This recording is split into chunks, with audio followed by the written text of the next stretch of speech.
No, I didn't. And honestly, President Trump could have released these files whenever he wanted to. There is a subpoena. He could have done that.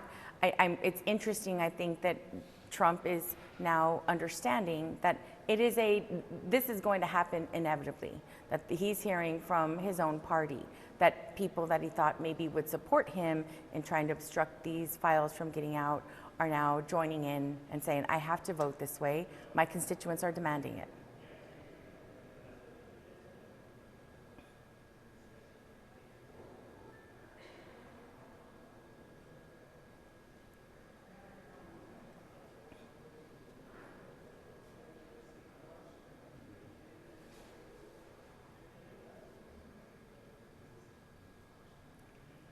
I believe so, yes.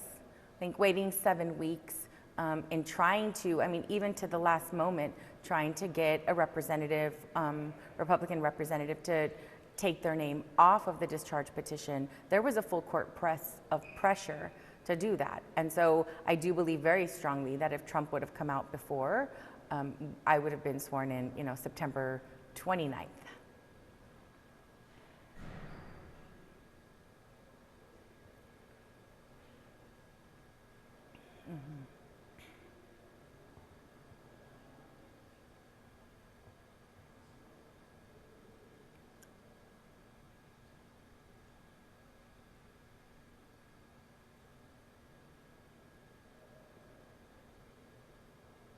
Yeah.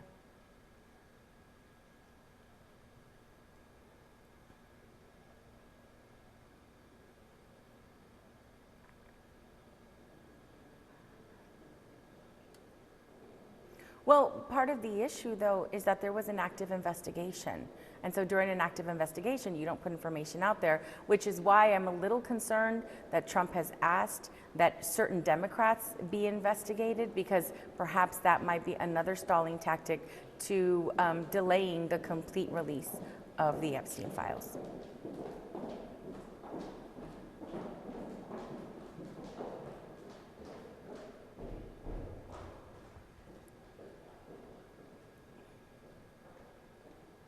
No.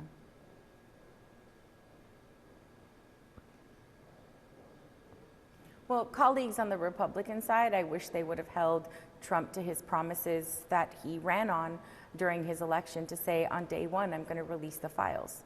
Democrats united and signed the discharge petition.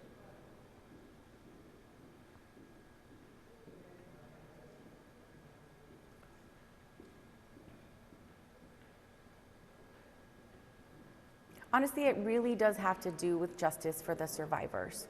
I mean, they have been questioned, their credibility been questioned, they're having to justify every move they make.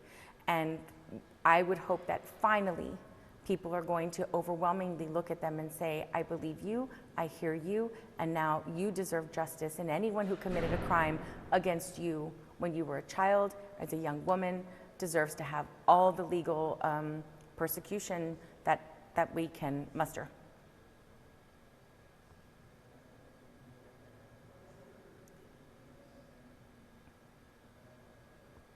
Mm-hmm.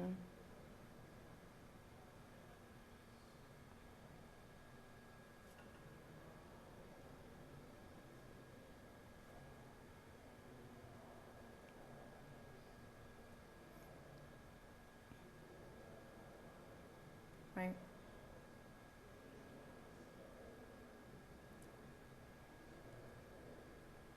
Well, part of my frustration is that Republicans have had 15 years since the ACA was introduced to work on an effort if they have a concern, if they have a question, if they have a criticism of the process. And now we're waiting until possibly December to start talking about it. If we extend it another year, there has to be some earnest commitment to work on whatever the concerns are. Democrats are not the ones bringing forward, the concerns. I believe universal health care across the board is the solution. But if people are not ready for that, then let's work towards something that is going to protect the American people and keep more and more people on getting health care and preventative care. Because otherwise, if we don't do something, those rural hospitals and all of our systems that are already incredibly stretched thin are going to start to close. and the impacts are going to be devastating, especially to people, our working families.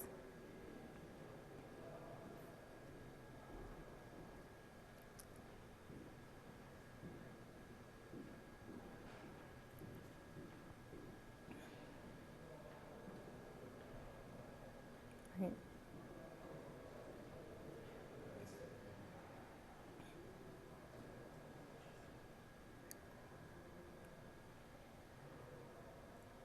Democrats have to focus on policies that are going to help working people.